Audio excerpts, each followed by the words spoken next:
जब आप Bollinger band को यूज करेंगे तब आपको कुछ ऐसा सीन देखने को मिलेगा। ये इंडिकेटर सिर्फ दिखने में ही कॉम्प्लिकेटेड लगता है, पर वाकई में इसको यूज करना बहुत ही आसान है। इस वीडियो में हम सीखेंगे कि बॉलिंजर बैंड क्या होता है, इससे ट्रेड कैसे करें और प्राइस एक्शन के साथ बॉलिंजर बैंड को कंबाइन कैसे करें। इसकी हेल्प से आप ओवरबॉट और ओवरसोल्ड जोन को भी आइडेंटिफाई कर सकते हैं। और आखिर में हम कुछ रियल लाइफ एग्जांपल देखेंगे। आइए समझते हैं कि बॉलिंजर बैंड क्या होता है। जब आप ट्रेडिंग व्यू में सर्च करेंगे बॉलिंजर बैंड और उस पर क्लिक करेंगे तब आपके चार्ट में बॉलिंजर बैंड प्लॉट हो जाएगा। इसमें मेनली 3 लाइन होती हैं। ऊपर साइड की लाइन को हम अपर बैंड कहेंगे, नीचे की लाइन को हम कहेंगे लोअर बैंड और बीच वाली लाइन को हम कहेंगे middle line. Normally middle line 20 EMA की होती है। बॉलिंजर बैंड का यूज मार्केट में हाई वोलेटिलिटी और लो वोलेटिलिटी आइडेंटिफाई करने के लिए होता है। इसका यूज आप सपोर्ट एंड रेजिस्टेंस की तरह भी कर सकते हैं और इसी इंडिकेटर से आप ओवरसोल्ड और ओवरबॉट एरिया भी आइडेंटिफाई कर सकते हैं। अब समझते हैं आप इसकी हेल्प से हाई वोलेटिलिटी और लो वोलेटिलिटी देवासोन कैसे पता लगा सकते हैं। हाई वोलेटिलिटी मतलब प्राइस बहुत तेजी से ऊपर या नीचे जाती है और लो वोलेटिलिटी मतलब प्राइस बहुत ही धीरे धीरे मूव करती है। जैसे मार्केट अप ट्रेंड में ऊपर जाता है,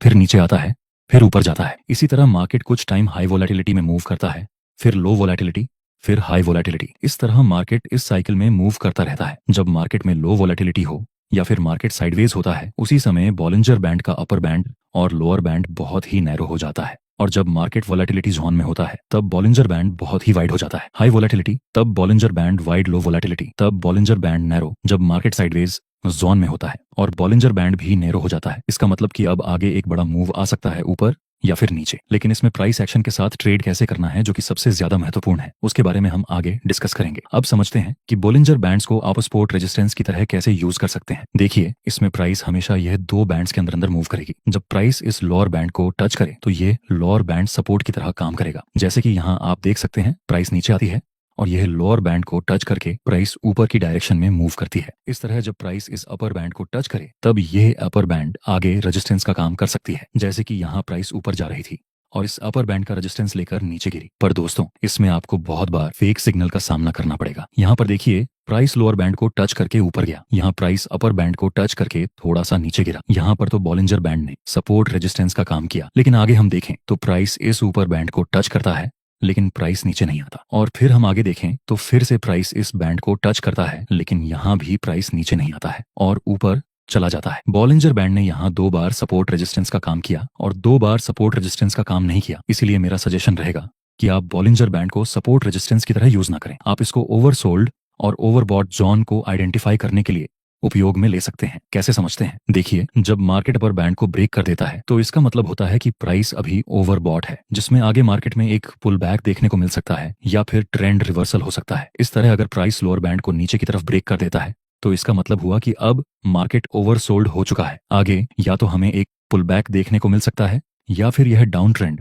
अप ट्रेंड में रिवर्स हो सकता है। लेकिन आपको सिर्फ ओवरसोल्ड और ओवरबॉट जोन देखकर ट्रेड नहीं लेना है। आपको कुछ एक्स्ट्रा कंफर्मेशन के साथ काम करना पड़ेगा। जैसा कि यहाँ पर आप देख सकते हैं, price lower low and lower high के स्ट्रक्चर में नीचे आ रहा है और फिर प्राइस बॉलिंजर बैंड के लोअर बैंड को नीचे की तरफ ब्रेक कर देता है। अभी के लिए मार्केट ओवरसोल्ड है, लेकिन तुरंत हमें एंट्री नहीं करना है। हम वेट करेंगे कि जब दूसरी कंफर्मेशन कैंडल इस ब्रेक डाउन कैंडल के हाई के ऊपर क्लोज हो जाए, तब हम बाय में एंट्री कर सकते हैं। नेक्स्ट हम देखें तो दूसरी green candle break down candle के हाई के ऊपर क्लोज हो चुकी है। अब हम बाय में एंट्री कर सकते हैं। स्टॉप लॉस रखेंगे उस कैंडल से जिसमें ब्रेक डाउन हुआ, उसके लो से थोड़ा सा नीचे, और प्रॉफिट टारगेट में पहला टारगेट रखेंगे इस मिडिल लाइन के पास। यहाँ पर आप चाहें तो 50% प्रॉफिट बुक कर सकते हैं और सेकंड टारगेट रखेंगे यहाँ तक। जब प्राइस इस अपर बैंड को टच करे उस समय आप पूरा प्रॉफिट बुक कर सकते हैं। नेक्स्ट हम देखें तो प्राइस ने इस मिडिल लाइन को भी ब्रेक कर दिया और अंत में प्राइस अपर बैंड को भी टच कर देती है, जहां हमारा प्रॉफिट टारगेट भी कंप्लीट हो चुका है। नेक्स्ट मार्केट थोड़ा सा ऊपर जाता है और नीचे गिरने लगता है। दोस्तों, क्या हमें यहाँ दूसरा ट्रेड सेल में कर लेना चाहिए? नहीं, यहाँ कोई भी कैंडल ने बॉलिंजर बैंड के अपर बैंड को ऊपर की तरफ ब्रेक नहीं किया, मतलब अभी मार्केट ओवरबॉट नहीं है। नेक्स्ट हम देखें तो प्राइस नीचे आता है और फिर से प्राइस ने इस लोअर बैंड को नीचे की तरफ ब्रेक कर दिया और दूसरी कंफर्मेशन कैंडल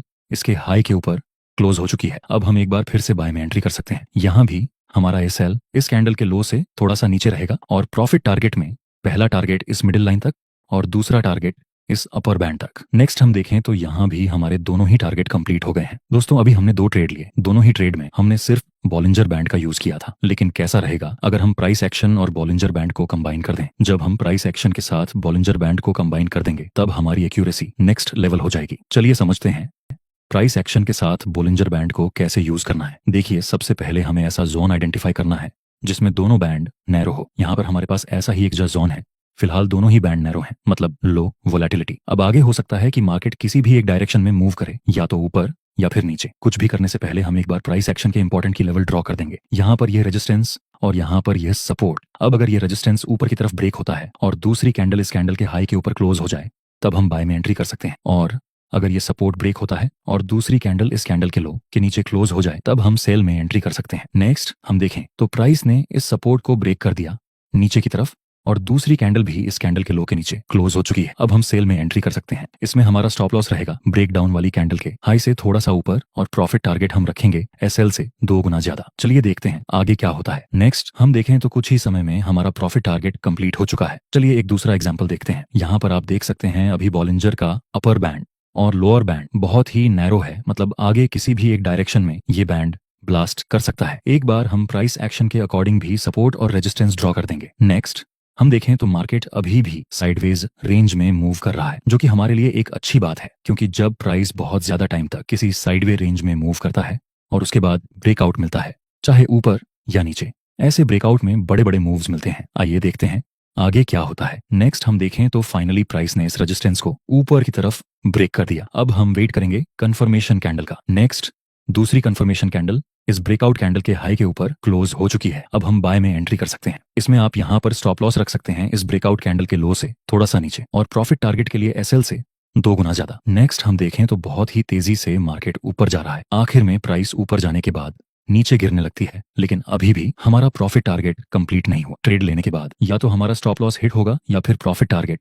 ऐसे स्ट्रॉन्ग माइंडसेट के साथ हम होल्ड ही करेंगे। नेक्स्ट हम देखें तो प्राइस फिर से धीरे धीरे ऊपर की साइड मूव करती है, और अंत में हमारा प्रॉफिट टारगेट कंप्लीट हो गया है। दोस्तों हमें यहाँ इतना बड़ा मूव मिला क्योंकि यहाँ ब्रेकआउट होने से पहले मार्केट ने काफी ज्यादा टाइम इस साइडवे रेंज के अंदर बिताया था। अगर बाय चांस ये रेंज इतनी बड़ी ना होती और इसकी रेंज स्मॉल होती, तो हम प्रॉफिट टारगेट उतना बड़ा नहीं रखते। इसलिए याद रखना, जितनी बड़ी साइडवेज रेंज ब्रेकआउट के बाद उतना ही बड़ा मूव। दोस्तों अब हम कुछ मिस्टेक्स देखते हैं जो आपको बिल्कुल भी रिपीट नहीं करनी है। कैसी मिस्टेक्स? देखिए, यह मार्केट साइडवेज रेंज में था जिसमें अपर बैंड और लोअर बैंड भी बहुत नैरो था। प्राइस एक्शन के अनुसार हम यहाँ पर इन पॉइंट्स को कनेक्ट करके एक रेजिस्टेंस ड्रॉ कर देंगे, और इन पॉइंट्स को कनेक्ट करके हम एक सपोर्ट ड्रॉ कर देंगे। अब हम वेट करेंगे कि प्राइस इन 2 लेवल्स में से किसी एक को ब्रेक करे। नेक्स्ट हम देखें तो यह रेजिस्टेंस लेवल ऊपर की तरफ ब्रेक हो चुका है, और कंफर्मेशन कैंडल इस कैंडल के हाई के ऊपर क्लोज हो चुकी है। यह है तो बाय करने का सिग्नल, लेकिन हम इस रेजिस्टेंस को इग्नोर नहीं कर सकते। ऐसा हो सकता है कि जिन लोगों ने यहाँ बाय किया हो वे इस रेजिस्टेंस को देखकर अपना प्रॉफिट बुक करने लगे, इसलिए हम ट्रेड में एंट्री नहीं करेंगे। नेक्स्ट